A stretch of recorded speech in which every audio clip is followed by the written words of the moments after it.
ফাঁসির রায় পাল্টে দিল হিটু শেখের মেয়ে। রায়ের পর আসিয়া নির্যাতনের গোপন রহস্য ফাঁস। তাহলে কি এমন গোপন রহস্য বেরিয়ে আসলো, জানতে পুরো ভিডিওটি দেখুন।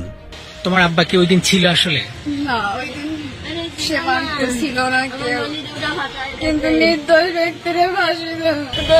আমার মনে ফাঁসি দিল, আমার মনে ফাঁসি দিয়েছে। 30 দিনের মধ্যে আপিল দায়ের করতে।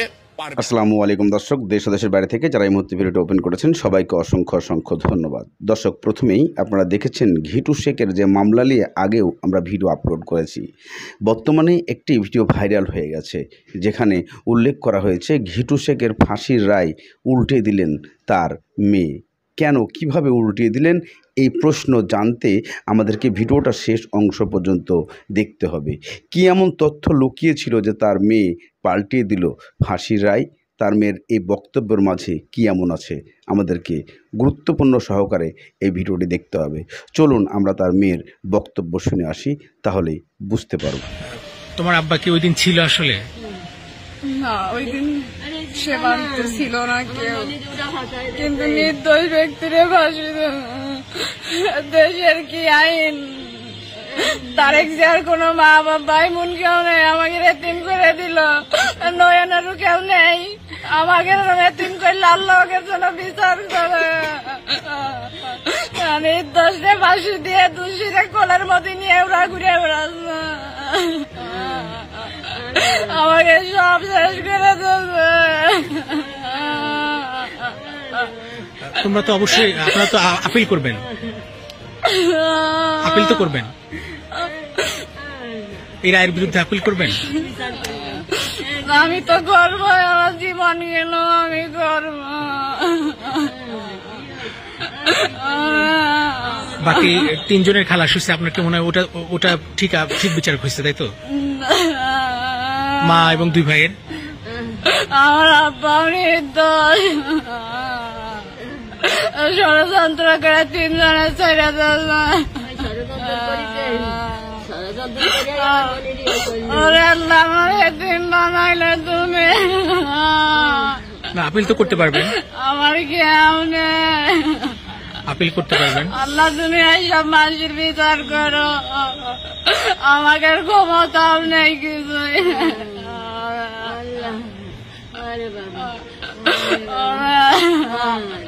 আর একটু দেখতেও দিল না, কোথাও করতে দিল না। দেখা দিল তোমাকে দুজনে, দেখা করতে পারবেন, কারাগারে গিয়ে দেখা করতে পারবেন। দাদি, কারাগারে দেখা করতে পারবেন, কারাগারে দেখা করতে পারবেন। আর আপনার তো আপিল করছেনই। কি বিচার এলো, কি বিচার করলো, এই বিচার তো ধরে বান্ধে আমার মনে ফাঁসি দিল, আমার মনে ধরে বান্ধে ফাঁসি দিয়েছে। এই মুহূর্তে আছি মাগুরা জেলা জজ দায়রা আদালত, শিশু নির্যাতন ট্রাইব্যুনাল আদালতে, এবং কিছুক্ষণ আগেই আলোচিত চাঞ্চল্যকর আসিয়া ধর্ষণ হত্যা মামলার রায় প্রকাশ করা হয়েছে। হিটু শেখের সর্বোচ্চ শাস্তি মৃত্যুদণ্ড অর্থাৎ ফাঁসি রায় দেওয়া হয়েছে, এবং 1 লক্ষ টাকা জরিমানা, পাশাপাশি 3 আসামিকে বেকসুর খালাস প্রদান করা হয়েছে। আমরা এখন তো সেটা ভিডিও প্রকাশ করছি।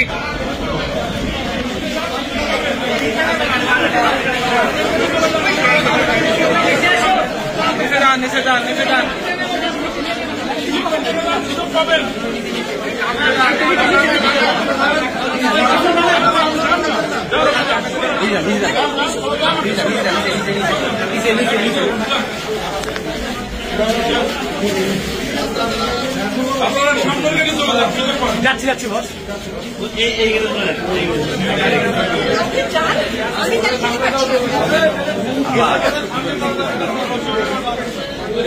এবং বাকি ডেকে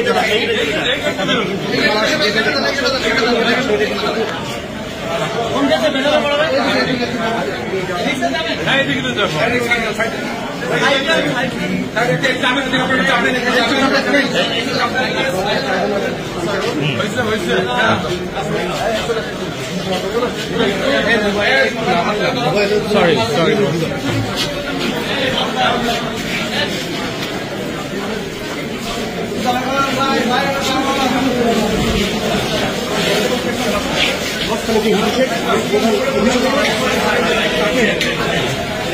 মৃত্যুদণ্ড ঘোষণা করেছে এবং হিটু শেখের স্ত্রী যিনি আছেন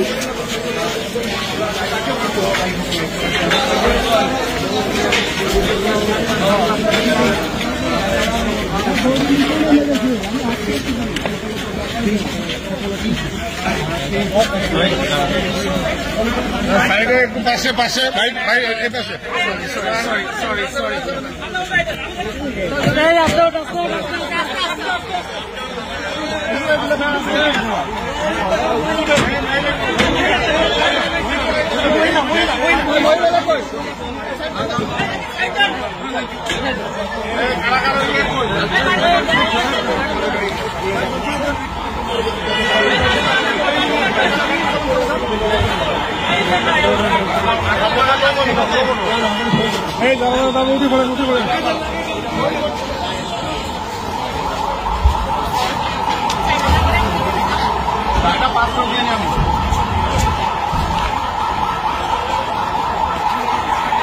শেখ এবং বাকি অন্য আসামিদেরকে কিন্তু এখন নিয়ে যাওয়া হচ্ছে এই পুলিশ ভ্যানে।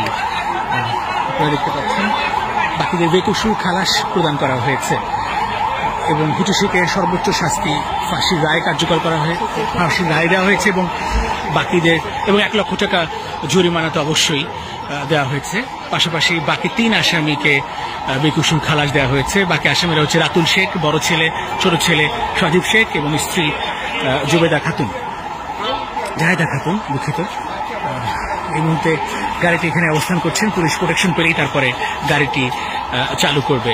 দেখতে পাচ্ছেন এই মুহূর্তে মাগুরা শিশু ও নারী ও শিশু নির্যাতন আদালত, এই আদালত দোতলা ভবন যে আদালত রয়েছে সেই আদালত ভবনের চত্বরেই আমরা রয়েছি এবং ওইখানে পুলিশের যে ভ্যান রয়েছে সে ভ্যানে কিছুক্ষণ আগে প্রিজন ভ্যানে তোলা হয়েছে হিটু শেখ এবং বাকি 3 আসামিকে, অর্থাৎ মোট 4 আসামি এখন এই আদালতে রয়েছে। কিছুক্ষণ আগে ঐতিহাসিক রায় দেওয়া হয়েছে বাংলাদেশের সবচেয়ে চাঞ্চল্যকর, সবচেয়ে আলোচিত আসিয়া ধর্ষণ এবং হত্যাকাণ্ডের রায় প্রদান করেছে মাগুরা এবং গাড়িটি এখনই রান করবে, সম্ভবত রান করছে। আমরা যদি একটু সামনে যাই,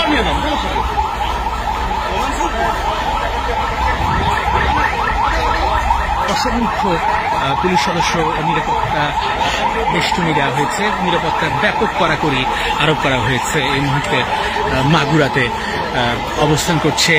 কিছুক্ষণ আগে অর্থাৎ রায় ঘোষণায় 10 মিনিটও সময় নেয়নি আদালত, খুব দ্রুত সময়ের মধ্যেই এই রায়টা কিন্তু দেওয়া হয়েছে। কোনো প্রতিক্রিয়া দেখায়নি, কারণ প্রতিক্রিয়া হেলমেট ছিল। সবারই আসলে পুরো বাংলাদেশে নাড়িয়ে দেয় এই চাঞ্চল্যকর ঘটনাটি।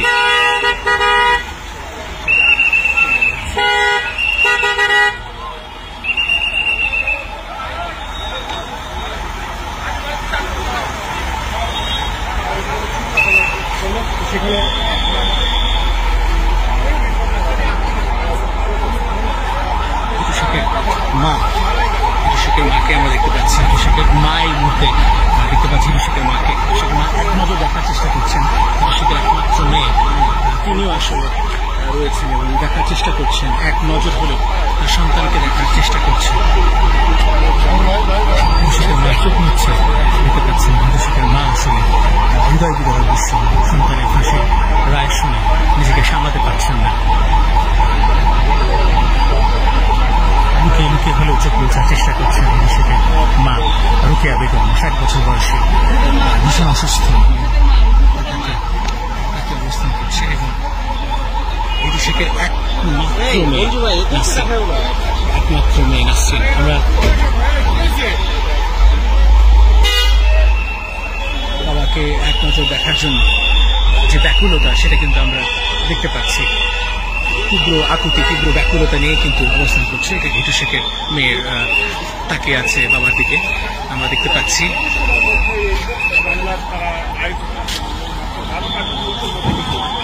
কান্না করছে, ফুপিয়ে ফুপিয়ে কান্না করছে হিটু শেখের মা, আপনারা দেখতে পাচ্ছেন ফুপিয়ে ফুপিয়ে কান্না করছেন হিটু শেখের মা, একেবারে তীব্রভাবে কান্নাকাটি করছেন।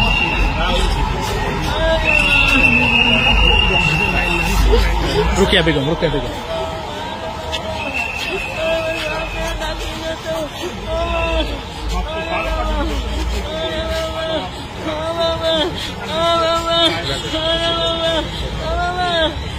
আপনি কি চান আপনার ছেলেদের ফাঁসি দিলে আপনি তো কিছু বলবেন, বলেন তো, আপনি বলেন যে আপনার ছেলের ফাঁসি দিলে আপনি কি বলবেন, আপনি বলবেন। কি বিচার এলো, কি বিচার করলো, এই বিচার তো ধরে বান্ধে আমার মনের ফাঁসি দিল, আমার মনে ধরে বান্ধে ফাঁসি দিতে।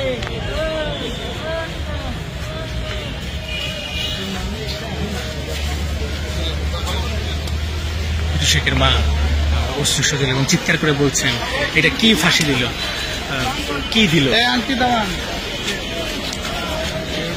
এটা তিনি মানতে পারছেন না এবং তিনি সেটাই বলছেন।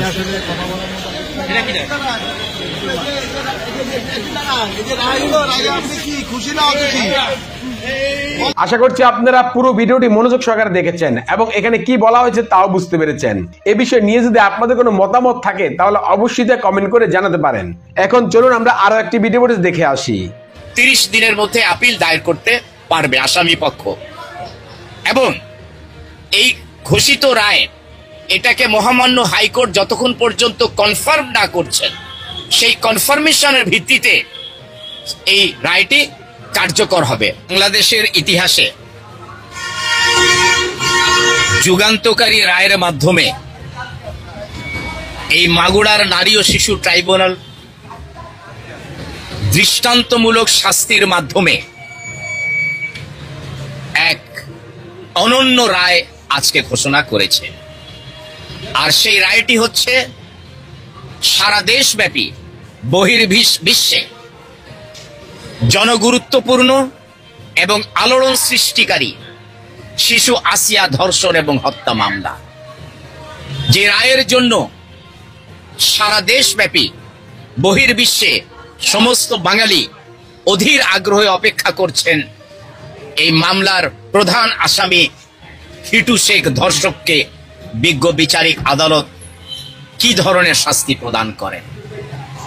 এই মামলায় রাষ্ট্রপক্ষ থেকে নিয়োজিত আমার পাশে শ্রদ্ধেয় লন্ডন পাবলিক প্রসিকিউটর জনাব মোহাম্মদ মনিরুল ইসলাম মুকুল, তিনি এই মামলাটি দীর্ঘদিন যাবৎ পরিচালনা করেছেন। আমি তাকে সহায়তা করেছি স্বরাষ্ট্র মন্ত্রণালয়ের প্রতিনিধি হিসাবে।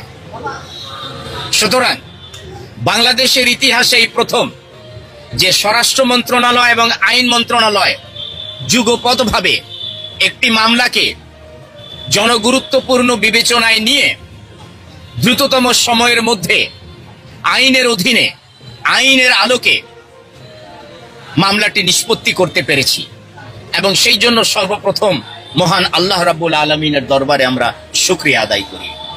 বিজ্ঞ বিচারিক আদালত আজকে যে রায় প্রদান করেছেন, আসামিকে দোষী সাব্যস্ত করেছেন, বিশেষ করে প্রধান আসামি হিটু শেখকে মৃত্যুদণ্ডের ঘোষণা দিয়েছেন এবং অন্যান্য আসামিদেরকে খালাস করেছেন। এটি হচ্ছে স্বাধীন বিচার ব্যবস্থার বহিঃপ্রকাশ।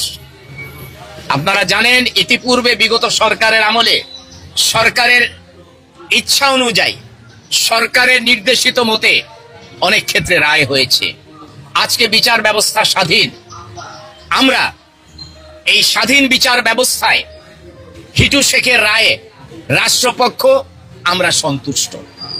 তবে যে আসামিদেরকে বিজ্ঞ বিচারিক আদালত অ্যাকুইট বা খালাস করেছেন সেই রায়ের কপি সংগ্রহ করে সেটাকে পর্যালোচনা করে সংশ্লিষ্ট কর্তৃপক্ষের সাথে পরামর্শ করে তাদের দ্বারা ইনস্ট্রাক্টেড হলে পরবর্তীতে এই আইনের সেকশন 28 অনুযায়ী উচ্চ আদালতে নির্ধারিত বিধিবদ্ধ সময়ের মধ্যে তখন আপিল দায়ের করার সুযোগ রয়েছে।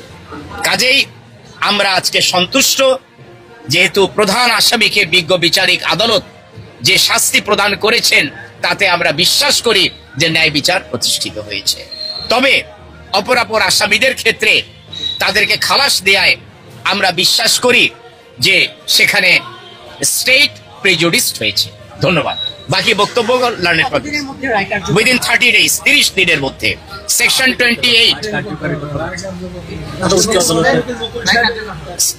28 নারী ও শিশু নির্যাতন দমন আইন, নারী ও শিশু নির্যাতন দমন আইন 2000-এর ধারা 28-এর বিধান অনুযায়ী 30 দিনের মধ্যে আপিল দায়ের করতে পারবে আসামি পক্ষ। এবং এই ঘোষিত রায়, এটাকে মহামান্য হাইকোর্ট যতক্ষণ পর্যন্ত কনফার্ম না করছেন, সেই কনফার্মেশনের ভিত্তিতে এই রায়টি কার্যকর হবে। কাজেই সেই ক্ষেত্রে ফৌজদারি কার্যবিধি 374 ধারা থেকে শুরু করে যে বিধানগুলো দেয়া আছে সেটাই এদিকে ভিডিওর শেষে আপনারা যে বক্তব্য দেখলেন, এই বক্তব্য অনুযায়ী কখনো কি এই রায় পরিবর্তন করা সম্ভব, তা এখনও বুঝে উঠতে পারা সম্ভব নয়। কেননা যদি এ রায় পাল্টিয়ে যায় তাহলে বাংলাদেশের আইন কি করবে, এমন প্রশ্ন সাধারণ জনগণের মুখে।